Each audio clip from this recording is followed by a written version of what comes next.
Okay, hi everybody. Good afternoon and good evening. I am happy to welcome you to another event of Encounters. Encounters is a series of events organized by the Avraham Rahman Research Institute of Contemporary Jewry at the Hebrew University, directed by Amos Goldberg, and by the Institute for Holocaust, Genocide, and Memory Studies at UMass Amherst, directed by me. I'm Alon Confino. Today's event, we are going to have a conversation about the book, Key Concepts in the Study of Anti-Semitism. You are going to see it soon in the chat. Co-edited by Sol Goldberg, who is with us, Scott Ury, who is also with us, and by Kalman Weiser, who couldn't be with us. Leading the conversation will be Stefanie Schuler-Springo, whom I'm going to introduce shortly. I'd like to point out our next event in the Encounters program, which will take place on December 14th. It's a conversation with Ezra Oziurek on anti-Semitism, Islamophobia, and Holocaust remembrance in Germany. Ezra is the Sultan Qaboos Professor of Abrahamic Faith and Shared Values and the Academic Director of Cambridge Interfaith Program at the University of Cambridge. This event is being recorded. We urge you to join our lists, whether in Jerusalem or in UMass Amherst of our institutes. And finally, after about 45 minutes of conversation, we are going to move to the Q&A. Please write your questions at the Q&A tab at the bottom, not at the chat, but at the Q&A tab at the bottom. And we'll have about half an hour time for discussion. Stefanie Schuler-Springo is historian and director of the Center for Research on Anti-Semitism in Berlin, as well as a member of the board of directors of the Selma Stern Center for Jewish Studies in Berlin-Brandenburg. Her research focuses on German Jewish history, Holocaust history, and Spanish history. She has a long list of awards and publications, and let me list three of her recent co-edited books: Football and Discrimination, Antisemitism and Beyond,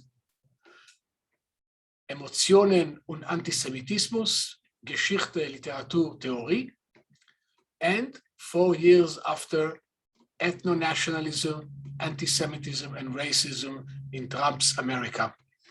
It is a great pleasure and honor for Amos and myself to discuss today the book, to have Scott and Sol with us, and particularly thank you to Stefanie, who will lead the conversation. Stefanie, the floor is yours.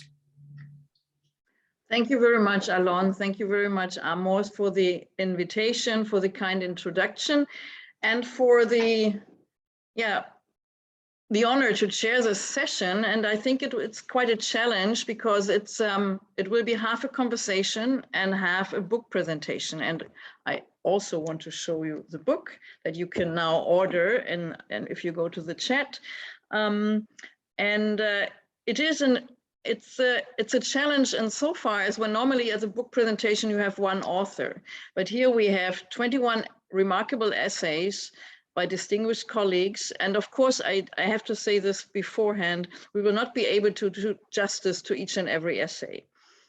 So again, if you have specific questions or general questions, put them in the Q&A. And we will come back to this at the end. What we will do here now is like to draw the more general lines, to ask the overall general question on this endeavor. And I'm very happy to be able to introduce to you my colleagues Sol Goldberg and Scott Ury. Kalman Weiser couldn't be here, but I will try our best to present you the specific tasks that Sol and Scott and Kalman endeavored upon some years ago. Scott Ury is senior lecturer at the Tel Aviv University's Department for Jewish History, and he is also the director of the Eva and Mark Bezin Institute for the Study of Historical Consciousness.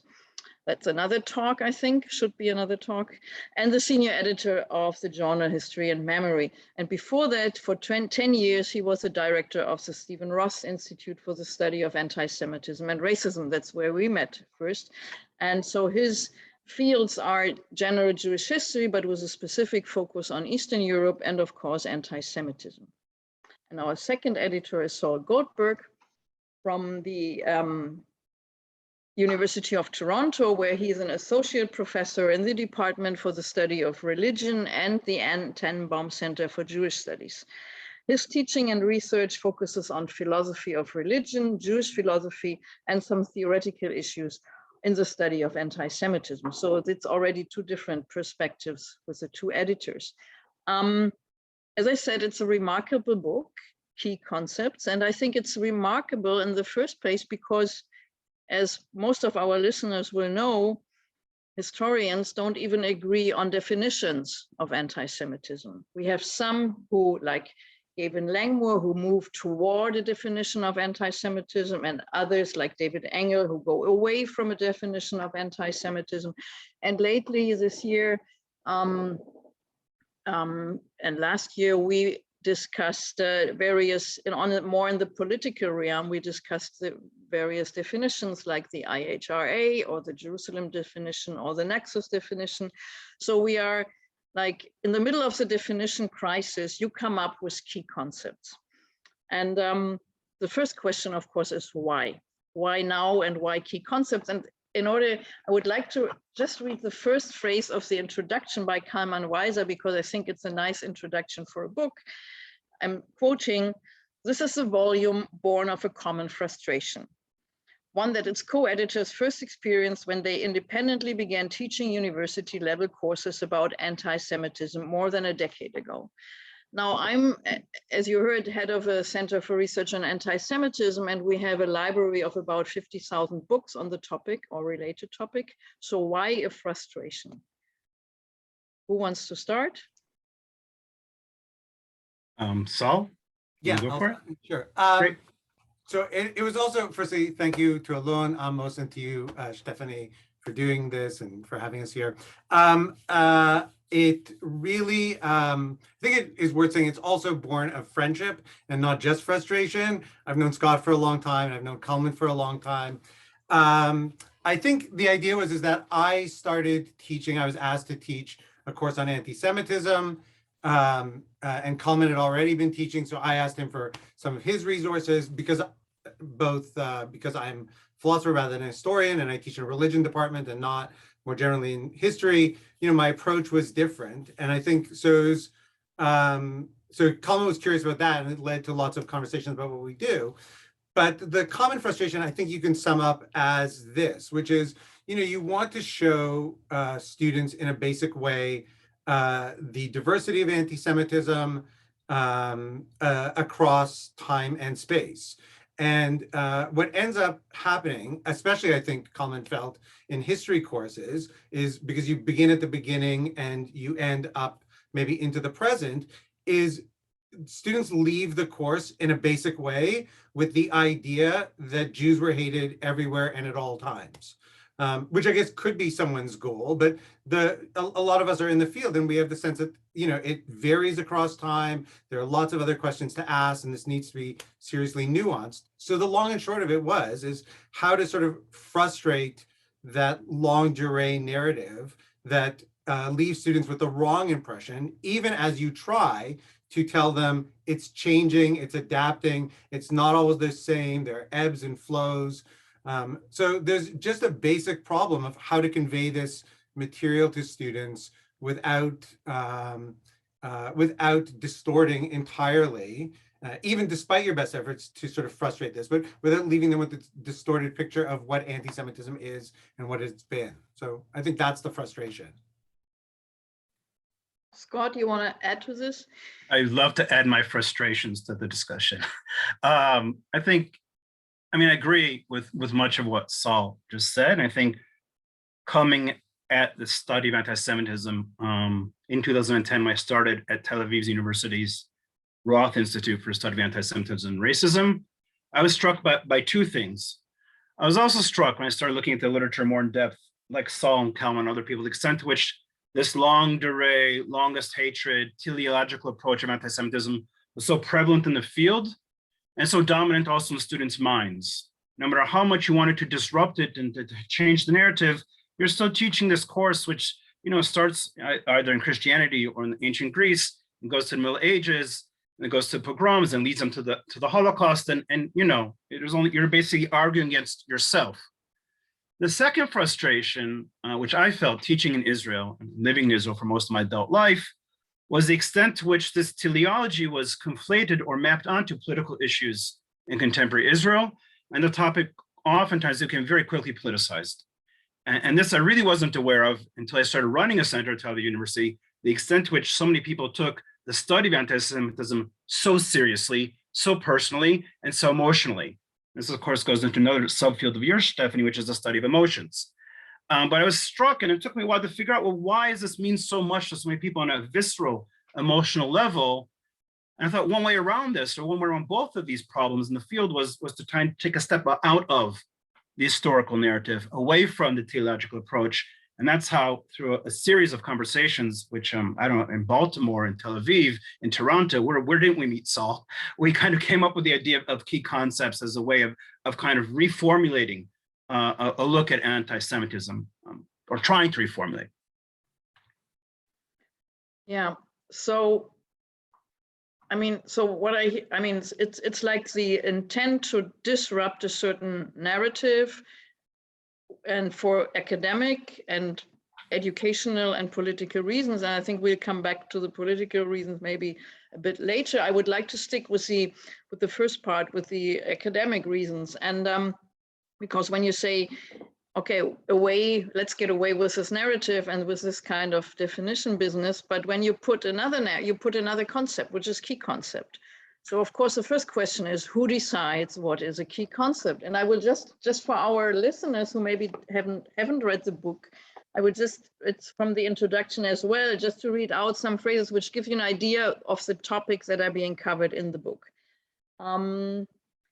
They are entries focused on Jewish responses to anti-Semitism, like self-hatred, Zionism, Sinat Yisrael.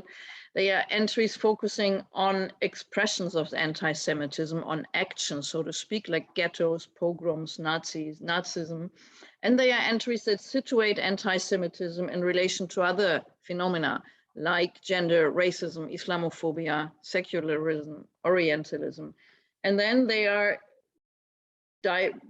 comparing contexts and practices in which anti-Semitism occurs, like anti-Zionism, the Catholic Church, emancipation, nationalism, and postcolonialism. So it's a broader range of topics, which you can, divide up into subtopics or subgroups. But still, that would be my, and that was the question I'm most curious about. Who decided about the concept? How did you go? I mean, how did you start it? And then how did you end up with these 21 instead of another 21? Or is there anything you really think that was left out? That would be also interesting. Yeah, it's clear we could have done 3 volumes of key concepts. We had to get this one out. I guess I'll start off, Sol, and then you chime in. We were lucky enough to get a grant from the Canadian government, and Sol knows the exact name of the grant because he applied for it. I just signed on to it. And they brought Sol and Kalman to Tel Aviv for 2 consecutive summers. And at the same time, when I was at Roth, we also brought Jonathan Judaikin and Adam Teller out, and a few other people. We had a series of small workshops. I think Lina Salome was there, Shai Levi was there, and Plotzker. I don't remember everyone over the years. And we were talking about basically over 2 consecutive summers, 2014 and 15, if I'm not mistaken, Sol, or 15 and 16. We basically sat for 3 or 4 times a week at Tel Aviv University. And, we're trying to get, first of all, at what was going to be new. It took us a whole year to figure out what would be new. And the second summer, we spent a week or 10 days thinking about, okay, we know we want to do key concepts. What are they? And we'd sit in the seminar room and we had a dry erase board. And I don't know how many different versions we had of key concepts. And through the help, certainly, of Jonathan Judaikin, who's a wonderful colleague and a great scholar, and Adam Teller and other people who were guests and were visiting for an hour or 2 or for a half day, we came up with a longer list, which I think initially had probably like 25 or 30 key concepts. And then once we had the concepts, well, then we had to find the authors. so sometimes so we approached, or we had a short list for each concept. People couldn't do it. They could do it. They were busy. Some people wanted to do it, but they changed the concept in the middle. So we didn't have complete control over it. So it's not the list we started out with. At a certain point in time, then the press said, well, this book is too long. You need to cut it, and you cut it by 20%. So we had to drop a few concepts. Some people didn't finish their concepts. This happens, as you know, from doing volumes. So it's not a perfect list, but it's a pretty good list. I like it. Sol, how do you remember things? Sort of like Scott didn't tell us which concepts were missing from his perspective, but maybe you'll share that, because I'm curious to hear what you would say. Yeah, I think that's right, except when we started going to people, I think Brian Shayed is here, so maybe I'll just say Brian is one of the people I think I wrote to, maybe about a certain writing on a certain concept, and he himself had proposed a revision. I think this was true of Fred Weiser, because Fred was writing a book. I knew that he had shared the manuscript with me on the anti-Semitism debate of the 1870s. And so I knew that he was writing on it, but he's, I thought maybe Enlightenment, he counter-proposed emancipation.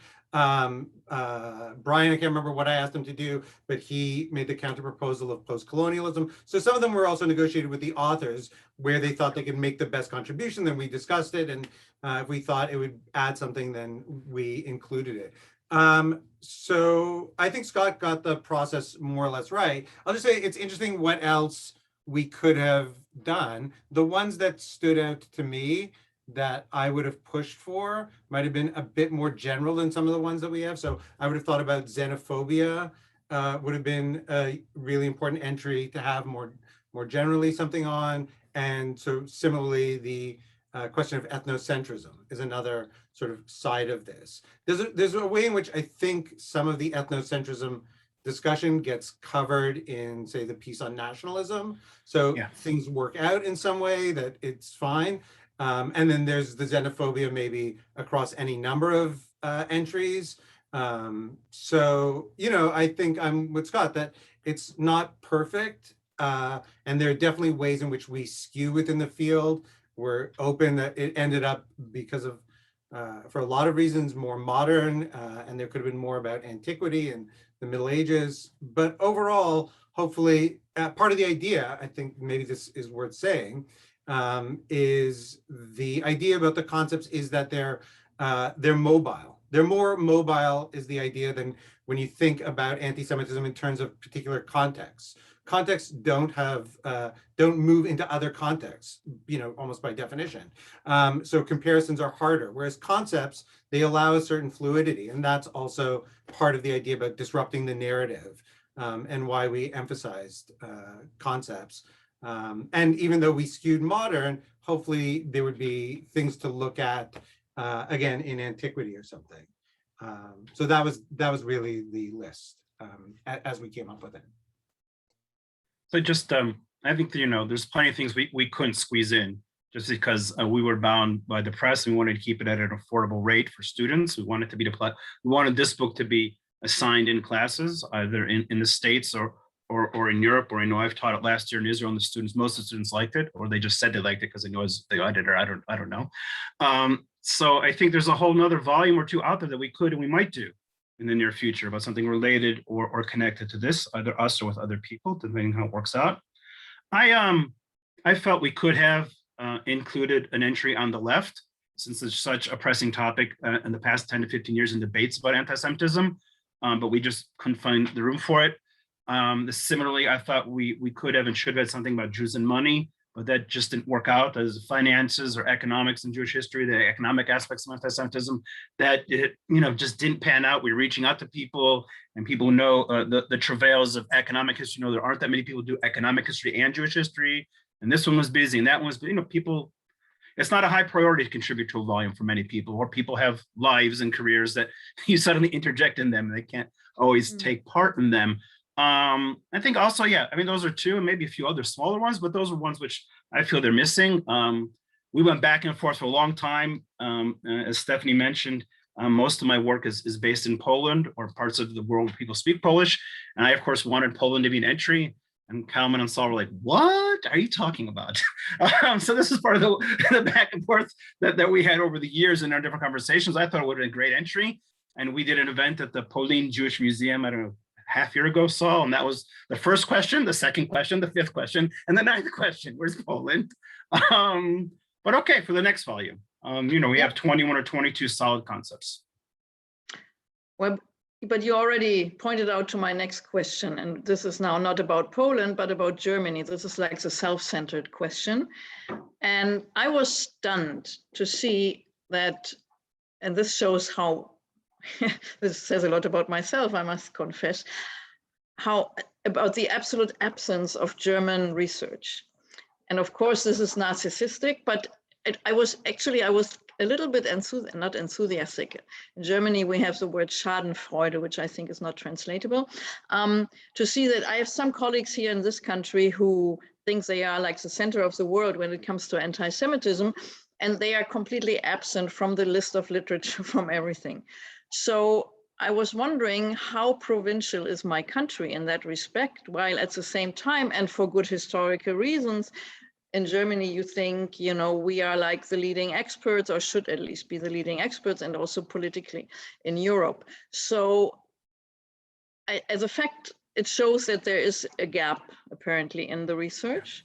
And of course, it comes when it's a work between Canadian and Israeli / US American scholars. But still, Europe is, even if we take Germany aside, Europe is fairly absent, not in the contributions, but in the perspectives. So the question would be, do you think it would have been different if you had your meetings with Polish, German, British, French, Spanish, and Romanian, et cetera, scholars? Would the concepts be different? I'm sure that it would be different, and I'm sure that we should have included more voices. And enough about how these projects come about that hindsight is wonderful. The first phase was meeting in Tel Aviv and hashing out the main topics. The second phase was how many workshops in Toronto? Saw 3 workshops in Toronto, which we brought two workshops and a summer school in Toronto. We brought all the speakers out to give prepared and pre-circulated papers. And I think you're right. And if we were, and when we do another volume, we need to include a more serious European component and partner either Germany or Poland or I don't where else. We do have, I think, 2 authors or 3 authors from the UK, 2 or 3 authors from the UK. So we kind of get that covered. And it would be, you're right, it would be totally different. I think what it shows is something which we came up against time and again in this project and other projects is the extent to which there are 3 or 4 major centers for the study of anti-Semitism, and they kind of exist in and among themselves to a large part. And discourses change and vary in those centers. What anti-Semitism means for scholars working between Tel Aviv, Jerusalem, and Haifa is different for scholars from Toronto and New York, DC, Boston, and it's different for scholars working perhaps from London to Paris to Berlin to Warsaw. So the field has these different centers and we're aware of and in touch with each other, but not obviously well enough. And this is a blind spot in the preparation of this volume that we didn't catch in time. And if we do another one, we'll certainly address it. Sol, you want to add to this? I do, but from a different direction. So I think your question about, how parochial, Stefanie, is your country and your scholars. I think we talked about this before, but sort of probably about as parochial as everybody else is, like no more, no less. So and the truth is that there isn't a single concept in the volume that couldn't have been done differently if someone else had written it, regardless of where. So if it had been, someone who did literary studies for a particular concept rather than a historian or a philosopher, rather than a political scientist, then presumably these things would have been For example, somebody doing the historiography of the topic had known or been well versed in the German field, there'd be more about the German studies and less about the French aspect, the French studies. Right. It turned out that somebody who did historiography was a specialist in French Jewry, Jonathan Judaic, and that's where the focus lied. If someone were based in your center or another center in Germany, then it would be a totally different essay or a different essay or not? So I would also add, as part of this, like that we had different competing interests among the three editors. Scott runs, at the time was running, the Roth Institute. And so, his mandate in that capacity was promoting research. Kalman and I, our frustration was born especially, I think it was only later, you'll correct me, Scott, but I think it was only later in Scott's time of running the Institute that he actually got in the classroom and taught anti-Semitism. And if I recall, it started as a graduate course. So it's a different sort of beast than what Kalman and I were doing. Kalman and I taught our courses on anti-Semitism as third-year undergraduate courses. So, and in much different environments. When I'm teaching anti-Semitism, it's sure. up against this student, a sea of students who think they know what they're talking about. We think it's going to be a slam dunk easy A. When you guys walk into Toronto classroom, in many cases, it's probably students who know very little about anti-Semitism. Sure. There's also, some of them are coming it's weird. Some of them are coming to actually learn about anti-Semitism. Some, this is how far removed they are. They're not, they're coming to learn about Jews sometimes. So, which is the weird thing is, and I would always warn my students, this is not the course where you learn about Jews. This is the course where you learn about distortions of Jews. So that had to be corrected. So what I was going to say, I want to thank again, I don't know how much we can thank them, but I would thank again the contributors, because they really work with us with the competing interests here, in the sense that, we asked them both to do something new and to do something short and accessible enough potentially for an undergraduate audience, or this had some potential to be used in a classroom. And so there are lots of competing interests that we were negotiating. So I think probably, so to go back to your original question, the two thoughts are, one is, we really have to cut down on the number on the list of works cited. We wanted a minimal number, and hopefully things that themselves would guide people that were relatively accessible, probably in English and for certain kinds of classrooms, probably dictated some of it. And then, as you say, it may be that certain perspectives would be different enough that it's not clear how well those would translate into a North American classroom. So it's both, it's arguably a shortcoming of the book, but depending on how you want to use it, then a strength of the book. And it sort of cuts both ways in that sense. No, and I think it's very useful in the German context to show that, hey, there's a world out there. There are some other people who also work on anti-Semitism. It's not only us. So I'm very happy about this. This was not our intention, but I'm very glad that it works. Yes, It works very well. No, I think, we've run it in our classrooms, but we certainly would be happy to hear how other people, if they have an opportunity, what their experiences are by running the book and teaching the book in their classrooms, anywhere, from San Francisco over to Berlin and down to Jerusalem, where everyone may be teaching. We envisioned it as something which could be, as Sol said, would be modular, not only in the sense that the concepts could be transferred, but also the ideas could be transferred to different, they're large enough and loose enough that they could be brought into different classrooms in different settings, if we've done it right, or not. Yeah, but that would be interesting. That would be the educational question, so to speak. Because I find it fascinating, and I think it's very convincing to have this concept, which I think in a modern parlance we would call intersectional, or which opens the perspectives on different entanglements while maintaining specificities in all the various contributions. But still, when I think about teaching, this is really for advanced study, because it's interesting. When I was reading it, I think it was fascinating for me. But if I think of students who somehow, that's at least what I experience here, they want to know, so what is anti-Semitism from when to when?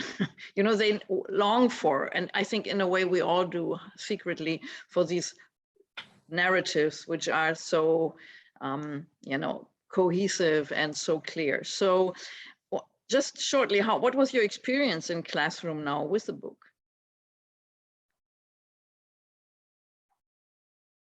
So I taught it, as Sol mentioned, it just depends what your teaching rotation and schedule is. I taught it last year by the time I came out to graduate students at Tel Aviv University. Some of them, I think, were on the Zoom or invited them to the Zoom. one or two of them maybe shut up. I taught it by Zoom because of COVID, so go figure what the heck was going on in the classroom. We're all trying to figure out Zoom in times of COVID. But in general, I think they liked it. I think they liked the approaches. They understood that something new was happening. The chapters worked very well in that they argued with a lot of other long-term sources and or conceptions. And some of them were clear definitions about a topic, like Hillel Kival's on blood libel, or Geoff Kepstein's essay on pogroms. And some of them gave nice background, and others kind of opened new vistas and new perspectives. So I think they enjoyed it. And it also worked quite well with another volume that I did that, Stefanie, you know, because you're in the volume, which is a volume I did with Guy Miron in Hebrew, which was I think also included 20 or 22 essays published by the Shazar Center in Zion. And so the two volumes worked really well together, at least in my mind, because I worked on both of them, and the students enjoyed them. And again, giving them these 20, 30-page essays was much better than the alternative up to now, which is, okay, next week we're reading Robert Wistrich, pages 100 to 2000. The following week we'll read Robert Wistrich, page 2000 to page 3000. And these other works out there they're just too long and undigestible for many students. I haven't had a chance to use it because the last time I taught on anti-Semitism, the volume wasn't out. So it'd be interesting to think about, there'd be the interesting thing about how to use it. It's probably not a standalone sort of, you would just do this. In that sense, it's very different than the volumes if you teach from a textbook, which is not common at my university. So to do this, but at some universities where it is common, then the textbooks that you would use, I think Kalman especially would be able to speak to this, because at his university, it is relatively common in many courses to use certain books and then supplement.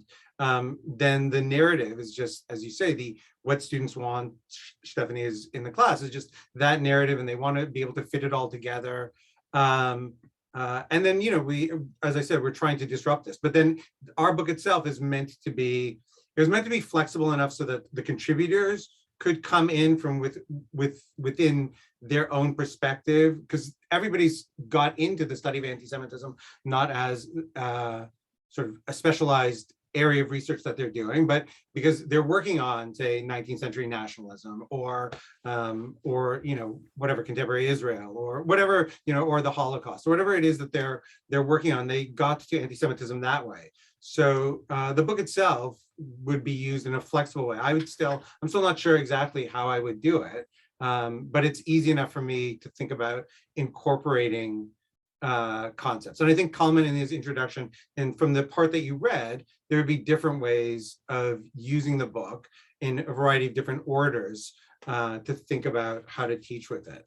But then there's the question of also the individual chapters and which ones work well for individual scholars and are accessible enough to the particular students you teach. That was another just point of difference that Kalman and I would talk a lot about, is that his students are so different than mine, what the expectations were. So yeah, I'm still not sure what's the ideal way to introduce students to this topic in the field. But hopefully it helps. Yeah. So if there are some students listening, please write your experience in the chat. That would be, not in the chat, in the Q&A. Anyhow, and don't forget your questions. So at the beginning, Scott, you mentioned the various frustrations, and one of them, the political frustration of this field being so tightly politicized and so almost charged and impossible to get out of this trap. So, I mean, this was like the underlying political, it's also a political issue. I mean, it was the underlying political concept. Is there an underlying political concept, like to break up these debates? And do you think, I mean, did you get any, I would be really curious whether you got any reactions to this. Does it work? Or do you think in the end we will fall back to the narratives and the theologic and the and the trenches, so to speak? So popping out of the trenches for a nice Zoom evening with you guys. Just to say that we were 3 editors coming at it from completely different perspectives, both intellectual and professional, and I don't know, personal or existential or psychological. And so there was no master plan behind key concepts. What key concepts meant for me maybe meant something different for Sol or for Kalman. so I'm not going to speak for Kalman tonight. I thought though that getting away from and stepping away from these grand narratives was a way to depoliticize, or to my attempt to depoliticize the field. And the same thing with the volume in Sion, the volume in Hebrew, was an attempt to take a step away from the political issues and then reanalyze these questions, these important questions, through more intellectual lenses and academics and scholarly lenses. And I thought that I thought that the narrative trap was the problem, and this was the way around it. Obviously, this is not going to depoliticize the study of anti-Semitism, which is a highly charged and emotional field. And all you have to do is open a regular daily Israeli newspaper or a German newspaper, and you can see that it appears, I don't know what the charts are like, but you know, it's all over Haaretz and Yediot and Ynet, and the same thing with their German parallels and their Jewish American parallels, whether it's the Forward or Tablet, etc. So it's not, this is a drop in an ocean of study, but I think it's a step in the right direction. And I think that the students got it when I taught it last year at Tel Aviv, but maybe they got it because they've been working with me for a few years, right? Maybe it's, the preaching to the choir. But I don't think it's a political endeavor because there's so many people involved, and not just the 3 editors, but there are also 20 authors. And for each author, the essays are reviewed by 2 or 3 external people. So we have 50, 60, 70 people involved in this endeavor. It's clear there's no master plan. If there was, it's straight out the window. And case in point being that there's some essays which are like, I don't really like this essay. I don't like it at all. What am I going to do with it? And it took me a while, and thanks to ongoing conversations with Sol and Kalman, maybe before we had Zoom, we had Skype and other and conferences or meetings. Once we even met at the Toronto airport for an intensive 5-hour session on a layover, it took some time to convince me that even though I disliked some of these pieces, or I disagreed with them, that they needed to be in the volume. And this is another thing that I like in the end about this volume, is not just that it has different people and different voices, and as scholars of literature, scholars of philosophy, scholars of political science, scholars of law, Lina Salome and Shai Levi and other people, and maybe a few, but also as people from different perspectives, which you rarely see in the field of anti-Semitism studies. We see this time and again, whether it's in conferences or books or workshops, where it's always basically people preaching to the choir. And in this book, you'll see a lot of different perspectives. I think this makes the book even a much better contribution than I imagined it was going to be. Yeah, if I can just add, because this was a question about sort of the political nature. So I would say, firstly, the main thing was taking on what really is a field. I'm not saying that there hasn't been lots of good research of very specific types in the study of anti-Semitism, but actually it really was a theoretical, intellectual intervention first and foremost. And also in this sense that when I think about other fields, so it's true for fields like literary studies and certainly for fields like the study of religion, there has been for 30, maybe 40 years where you would have volumes that were key terms in the study of. And it's sort of interesting that no one tried this. I mean, it was such a gaping hole as an approach, because every sort of edited volume was either on a specific context, or the ones that reached across. If they go nation by nation by nation, and they cover anti-Semitism right. through Germany, Poland, Singapore, go figure what else, right? So it's kind of, I mean, it's actually interesting to think, but I think our book stands out as really quite an innovation, but it's not because I would say the 3 of us are the most innovative scholars around, but because really the field just wasn't well sort of theorized. I think this is one of the things Jonathan Judikin will frequently point out. So that I think was a big intervention. I'll say on a different level, that's interesting. This is really, in a number of ways, something that makes me happy about the book is, I mean, so people, first of all, the contributors work with concepts in vastly different ways, and what they think it is to work with a concept and what they wanted to do with it very much differed, but from one case to another. But it's interesting. So we have some people, this is true of, Jeffrey Kopstein's piece. Jeff was very clear that he was going to it's the piece on pogroms, and Jeff was going to give a definition and then move on to the application of this definition. And, he realized that there are others and you might, spend some time debating it, but he was just very clear with us, I'm just not going to do that. That's just not what I want to do. It's not the interesting thing to me. Other people, it's a really interesting essay is to get some skepticism about definitions and the use of terms altogether. The one that stands out is Jonathan Alukin's piece.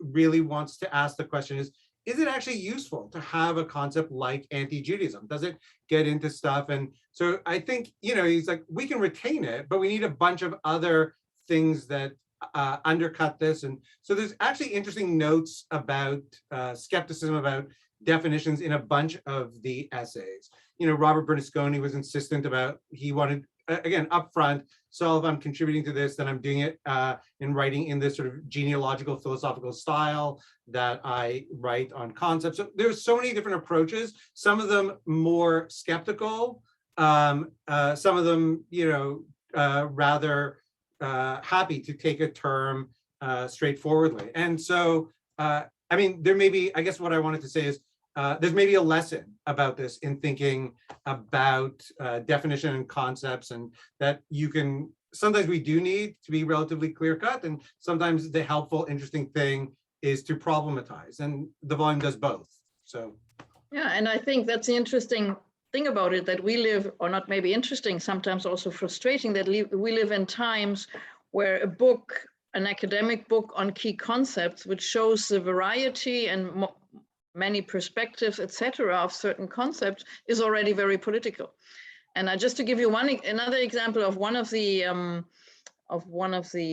contributions, the one by James Leffler on anti-Zionism. What he's doing is simply to explain the various facets, I would say, the various strands of anti-Zionism throughout history, like a good historical enumeration of religious anti-Zionism, anti-national anti-Zionism, liberal anti-Zionism in the first half of the 20th century, then of Arab/Muslim anti-Zionism, and of communist anti-Zionism. By the way, that's where the left comes up in this part. Yeah. So, and by doing this, he opens up a completely different perspective on anti-Zionism that in the political realm gets always narrowed to the question, is it anti-Semitism the same or part or whatever? So I think this shows, and this is what I still believe in, that good academic work can have an impact. And let's see, I really hope that this book will do so in many countries. And with this solemn words, we are exactly 45 minutes of our talk, and I would like now to check the Q&A to see whether there are some questions or descriptions. And I will just start with this is the first one, just a Fanny, second. I have a question, if I may. Oh, okay, good. You start, but then Hi, Alon, what are you doing here, though? Hi. Go To ahead. Sol and Scott. So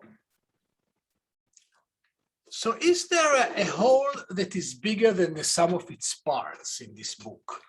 Or maybe a few holes, a few big, a few generalizations? Or what do we learn about anti-Semitism beyond the key concepts? The key concepts are very important, but they also tend to segregate. So is there something that we learn, different things in different periods, about the characteristics, about some of the major characteristic of this phenomena in history, and some insights as to what is anti-Semitism in the present and its applications, and maybe something to say about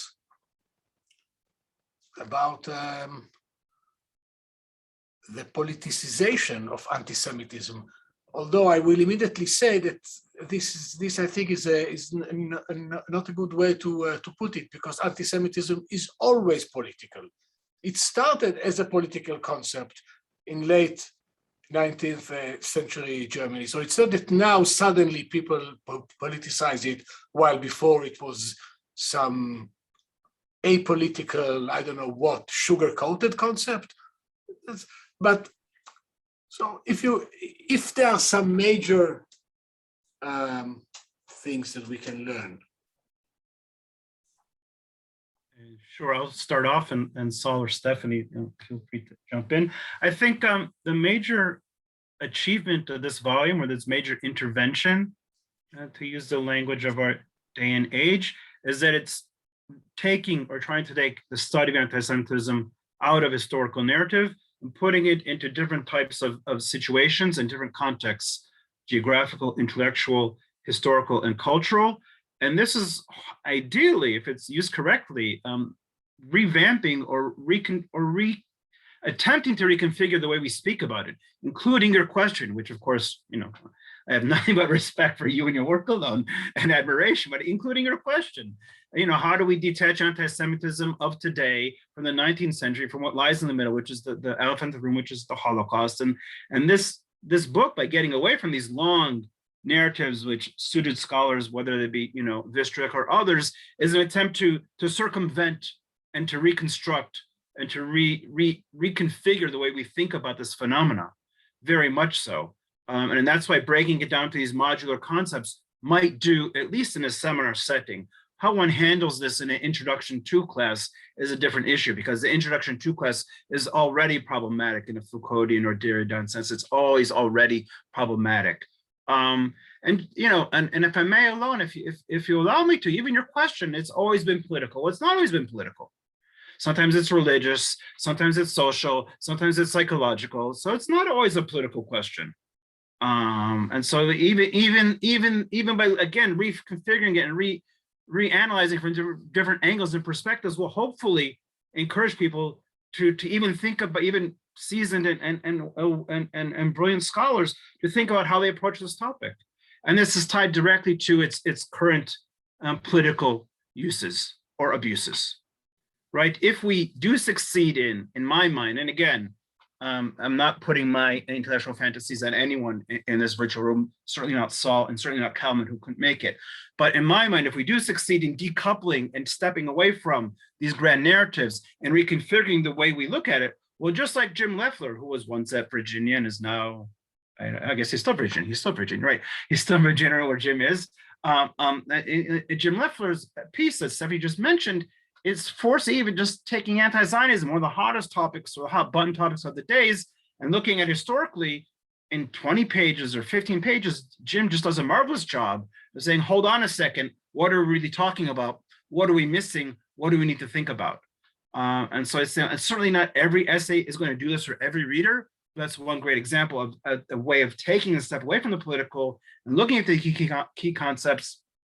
In Jim's case and other cases, allows for a reconfiguration and a reconceptualization of even of a hot button and emotional issue like anti-Zionism, which lies at the heart of the IHRA definition and the JDA definition, right? And Sol, please chime in. So if I recall, the question was just about the something in the takeaway of the whole, rather than say from any individual essay. So one, I think Scott captured this, that anti-Semitism isn't just one thing. It's also worth noting that we just would have alienated any number of the contributors if we tried to, so I guess what should be in the background here is there isn't one definition of anti-Semitism in the book. We didn't insist on, here's what anti-Semitism is and how does this other concept relate to it. We negotiated this by realizing that there's just not going to be the one definition that works across all these topics, is an interesting thing. So I think that in itself is a takeaway, that there just isn't one single question of what anti-Semitism is. I would add, so another sort of takeaway that you see, I don't know if it's from the whole, but certainly from more than any single essay, it becomes interesting where you see this in a number of places.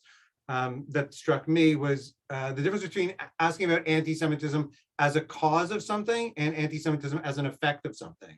And it's sort of interesting to think about it in this way. So you could think about, nationalism might be in some ways, you think, a cause of anti-Semitism.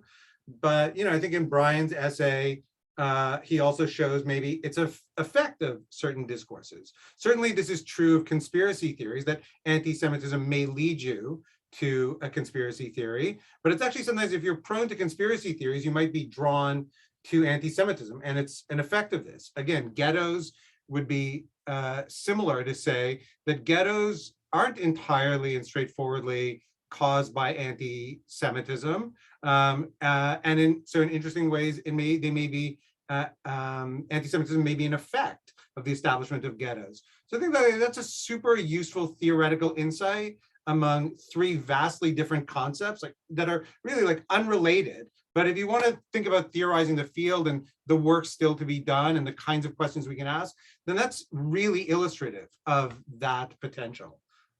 So I hope that at least addresses one way to think about that. Yeah.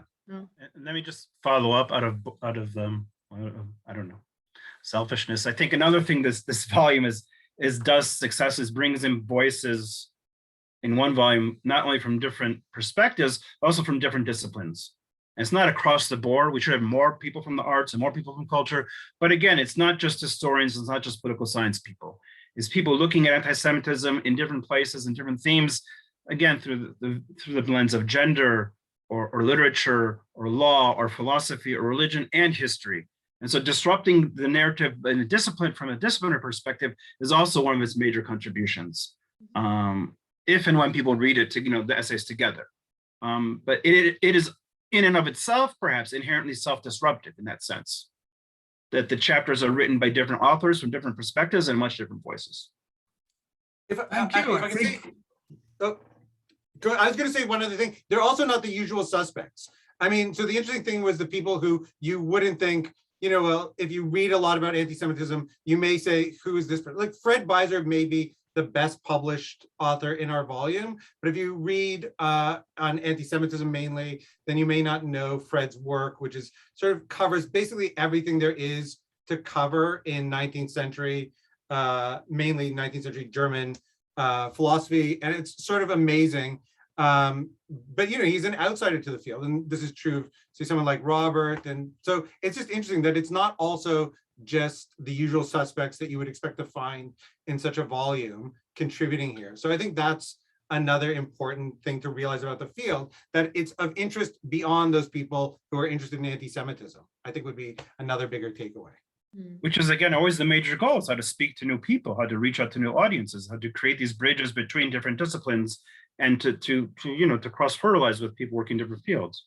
Now, I would like to intervene now as a chair with my own experience, which is something I'm not supposed to do, but still, I think this, what Scott just mentioned, I think it's very important to have this kind of outreach perspective on to different fields and different colleagues, because what we could observe very clearly in Germany is that in a way, you can have it with the foundation of my institute 40 years ago, and then you had sort of the same experience with gender history. Is once you have like a research institute, then everybody else says, oh, that's what they are doing, and we don't have to care for it anymore. We don't have to care about anti-Semitism. We're doing real German history, and they are doing the anti-Semitism. So I think it's very important, very generally speaking, to integrate this again, and this goes for other subfields as well, or other, perspectives or whatever. And I think this is very well, because you have this law chapter and the chapter like on more philosophical topics. And I think it does open up. I would like to take now one question from the Q&A. And this is a question by Jonathan Skolnick. And I will read it out. There are a lot of interpretive debates, very political, over what is or is not anti-Semitism. But what do the authors of the book, or the editors, think are some of the important recent empirical research studies that help us better understand anti-Semitism, both in the past and in the present? Discourse analysis based on large data sets like Monika Schwarz-Friesel's Inside the Anti-Semitic Mind, new historical discoveries, new approaches in the theory of racism.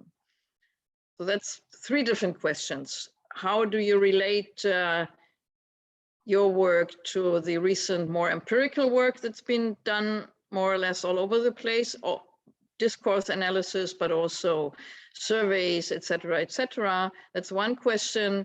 New historical discoveries. Maybe Jonathan, maybe you can elaborate on what you really mean by new historical discoveries, and of course, new approaches in the theory of racism. Who wants to start? I can start if that helps, Scott.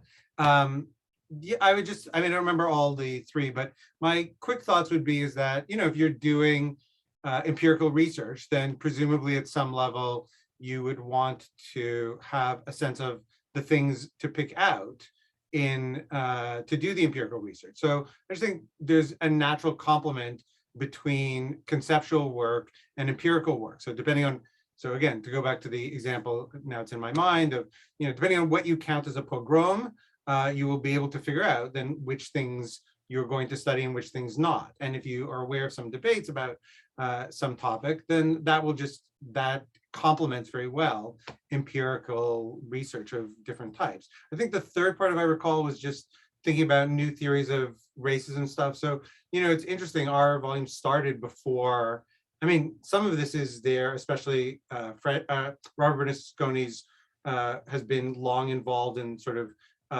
the study of critical racism and influential in that area. So I think some of that is there, but there's been a lot more. It's been called to our attention for obvious reasons in the last couple of years. And I just think that's a great area for future work to be done. I don't think that will end. As we learn more about these phenomena and their causes, then I just think there'll be more work for scholars of anti-Semitism to do. It'll be one of the challenges, is keeping up with all the sort of theoretical frameworks, but I guess that's the job. So it's a useful question to think about. Yeah. Scott? I think, and this gets back to one of Stefanie's earlier questions, I think one of my earlier goals or ideas was that we would be able to integrate some kind of social science, big data, number cruncher into this volume. And then for whatever reason, these kind of large empirically based studies, these people, we weren't able to successfully bring someone who does this kind of work into the conversation. I think there are a lot of people in the social sciences working on this. It's a good question to the extent to which this book will be a crossover into the hard social sciences, people with numbers and with big data. I'm not really sure that this is more, it remains a humanities book and maybe a little bit of law.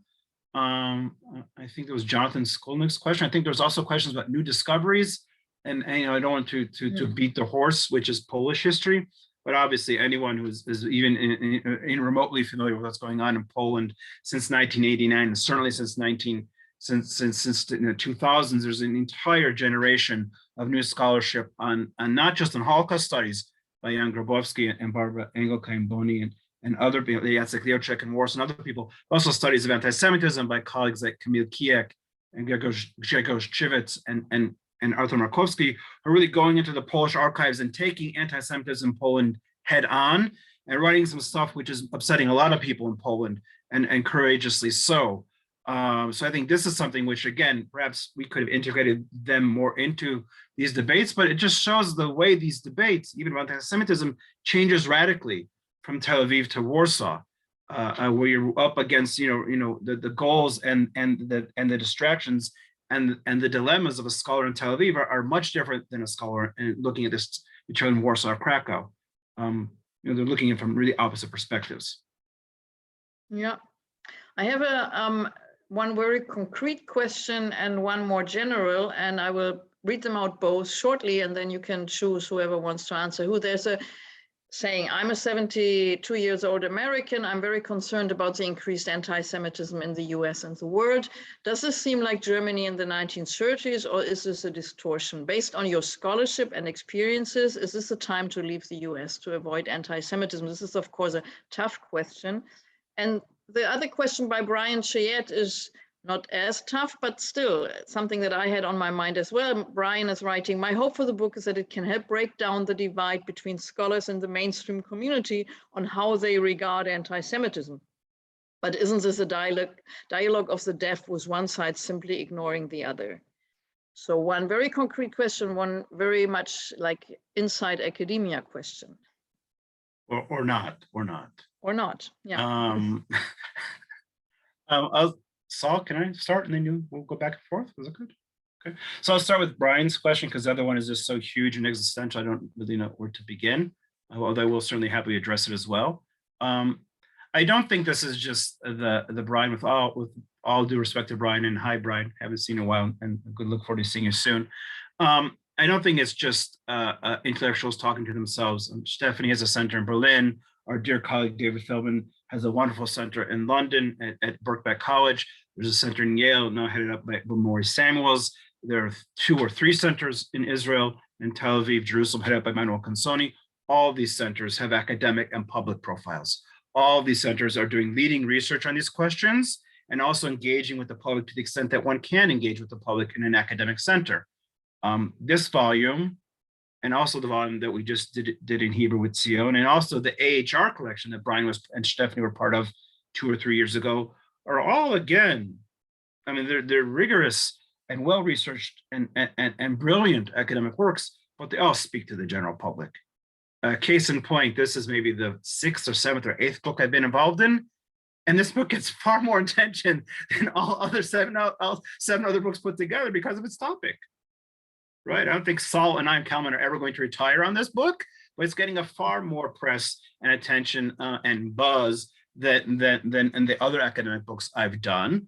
And that's because it's reaching out to a wider audience. So you're right, I can't compete with Barry Weiss. I'm not competing with Ambassador or soon to be Ambassador Deborah Lipstadt. I'm not going to compete with Darrell Horn, who was cited in the previous chat, and I'll get back to in a second. But we are hopefully bridging that gap. And if we're going to bridge that gap, I'm speaking to Brian directly because he's a dear colleague and friend, and I assume he's still here. I can't see everyone. And if we do bridge that gap, that's up to us to bridge that gap. And that's what we're doing right now with the Zoom conversation. Thanks to Alon and Amos and the staff at Amherst in Jerusalem. Sol, you want to pick up? Yeah, so I don't think you answered the other question, Scott. So if you want to go back and answer the other one also, you can. It's Brian. Whether to pack your bags, and well, if anyone wants to trade apartments, I'm happy to trade them for a year or 2. You didn't find out where in the USA, so. Oh, I assume he was in Toronto. So to Brian's question, I mean, I think I share, I think I share Brian's hope that there would be some way that scholars can contribute to the world. That is a belief I share. I don't know that I would think about a divide between scholars and the mainstream community in the way, though, maybe Brian does. You know, I just think there are all kinds of good scholarly things to do that just the way they make their way into the wider public is not so straightforward. And I think, you know, Scott's reference to other books that really try to insert themselves into this. I think you sort of have an uphill battle sometimes when there are books meant for the mainstream. And ours isn't. Ours is meant to be for a wider audience, but I wouldn't think that just anybody anywhere would just pick this up. And you know, there's just a number of other books out there on anti-Semitism that'll make it more accessible. And I think that's also what we're working against at some level. So I kind of want to break down the divide. I also sort of want to frustrate facile understandings in a profound way. So I'm not sure where that leaves me in sort of making an impact with this book. The other one, you know, again, I'm not a historian, so I'm the worst person to answer the question about comparing 2 periods. I would say there's a genuine concern to have. I think it's super reasonable for whatever it's worth to think about, you know, what it's like to be a Jew in America and the genuine fears of rising anti-Semitism. I would say it's probably not helpful to compare it to Germany. I mean, you can compare it to any number of other places where there has been anti-Semitism too. And but the reason to be concerned is not, let's say, like, let me give this answer. Let's say it's nothing at all like Germany in 1930. Then it's not a reason not to be concerned. The reason to be concerned, it's a super concerning phenomena. And, you know, the bigger question would be, I think, Stefanie, you recently did, it was your conference that I attended, and I heard a paper by David Feldman on Jews and cosmopolitanism. It's also depending on how you imagine what's the best response to this. So it's not only a question of whether it's like this or that, because that may be beside the point, but what are the opportunities for response in this climate? Which one would actually be the most promising sort of response? I think those are really good questions. And I want to tie this just quickly into Brian's question, which is, I think there's work in the study of anti-Semitism to think about that. I've been thinking about it in a new book project I've been working on. David's paper that I heard at your event, Stefanie, was also illuminating in this regard for me, to hear him do it as a historian rather than as I would do it as a philosopher. So I think it's a good question, but sort of against the grain of that question, and also where it ties in with Brian's too. So yeah, I hope that helps. Thank you. Yeah, thank you. Because that links up with the last question from the Q&A, and then we will have to close it for time reason. And then because then we have a very last question by Amos Goldberg. But first, a question from the Q&A. I think it's very important because David Fry is missing a discussion of cyber anti-Semitism, which of course has been growing since you planned and wrote this book. And so shouldn't it be considered? And this is, I think, the point, could it disrupt what Scott has said about the very discrete differences between different regions around the world? And I think it links up with the last thing, Sol, that you said. I think there are things to worry about. And if there are, and it's, at least that's my opinion, it has to do with social media and the impact of social media. So maybe you can, one of you can relate to this shortly, and then we will have Amos as our last question. Sol, do you have anything? I mean, I can relate, but I think, well, I would just actually quickly say that we do have, I mean, it's grown quickly. It's grown quickly, obviously, in the last few years, but between the time, or in the last round where he tried to edit it, Jovan Byford, who wrote the piece on conspiracy theories, then ended up talking about some of this and a little bit like in conspiracy theories, which is one of the things going on. Yeah.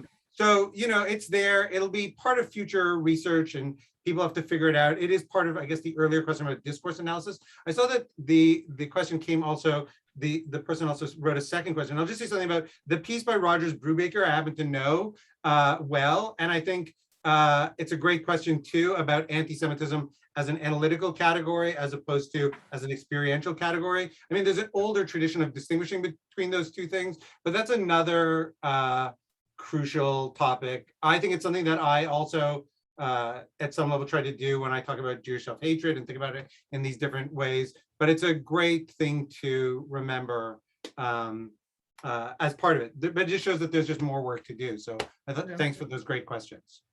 Yeah.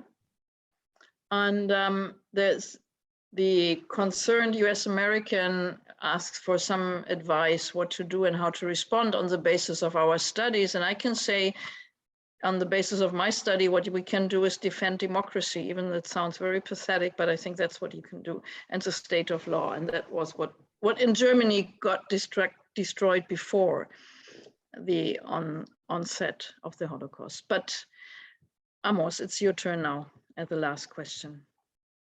Okay, perhaps it's a too big question, but my question is, one of the divides, the political, but also academic and scholarly, is the divide between the study of anti-Semitism and the study of racism and post-colonial studies. Does this volume help bridge this divide? Do you think this divide should stay divided? Or how does this volume and your editors relate to this divide, if you acknowledge it at all? So I think the volume includes several different pieces, which I want to stay around so I can see you and speak to, even though you're on the corner. This, I think, we can only gain from, at least my positions, we can only gain from being in conversation and learning from scholars of racism and scholars of post-colonial condition. I think Brian Chayet's piece on postcolonialism is a great contribution to the volume. I think Robert Berlusconi's piece on racism is terrific. There's also a piece by Ivan Kalmar on orientalism, and another piece that talks about law within the Islamic tradition.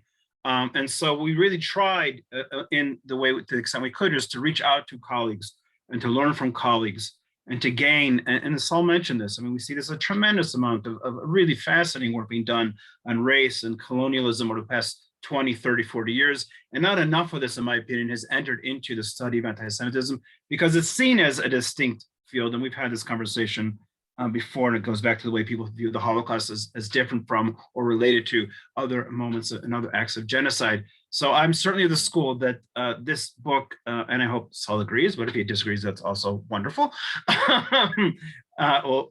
is meant to be a bridge and to reach out to people, both people working on anti-Semitism to think about racism and post-colonial world, and also people working on post-colonial world and racism to think about anti-Semitism more seriously. And Brian Schrett's essay in the American Historical Review and his essay in our volume touches upon this tension between scholars of racism and post-colonial conditions, scholars of anti-Semitism in a poignant and wonderful fashion. Sol? Yeah, so thanks, Amos, for the question. I guess my quick answer would be maybe to tie it back to Stefanie's first question about parochialism. You know, if it's a case of, there's just so much to learn. So there's, you know, we got the question about the growing internal growth within the study of anti-Semitism that is hard to keep abreast with, and then sort of, you know, for historians to learn about what literary scholars and philosophers are doing and vice versa. There's just a lot. So, you know, it's hard to master these things. I think we should absolutely try to get out of those sort of corners of our scholarship and push ourselves. And if that's the obstacle, then, you know, then we just will try our best to do this. You know, the sad thing I think that you're getting at is the fields are just deeply politicized. I think our commitment is to thinking about this more broadly. And I would say this, like, the truth is with all these things, I think that if you can show that there's an intellectual payoff, that there's some value in sort of putting a question a certain way, and that there's more research that this will generate, more interesting scholarship to be done on its basis, then people will do it and they'll start to engage with each other. So I think that's just the best thing that we can do, and hope that, you know, the political reasons for keeping these things separate minimize as a result. That would be, I think, my hopeful answer to your question. So. Thank you, Sol. I think that was like a wonderful final statement for this conversation. And I really do think that this book is a step forward, and now it has to be used and read. I mean, this is another important thing. One should read books in the first place. I feel like we should have a movie, though. Maybe that would get it out there. We'll just, everybody should wait for the movie, or the miniseries, maybe. That's a good thing about concepts, that they are different. Funny you mention that, to put in movies. Because Netflix is on the other line. They want it now. Yes. Okay, so having said this, I would like to thank everyone, Scott and Sol, but also Alon and Amos, and please, and all the listeners in the audience whom we couldn't see, and all the questions, which were very important, highlighting very different things, different aspects. And I would like to remind you not to forget the 14th of December to listen to my dear colleague Ezra Özürek from Cambridge, which I'm sure will be just as interesting as hopefully we have been. So good night. Yeah, Laila Tov, and have a nice Thanks so much, Stefanie. Thanks to Alon and Amos and Sol. Thanks so much. Thank you, everyone. It was a pleasure. Bye. Okay.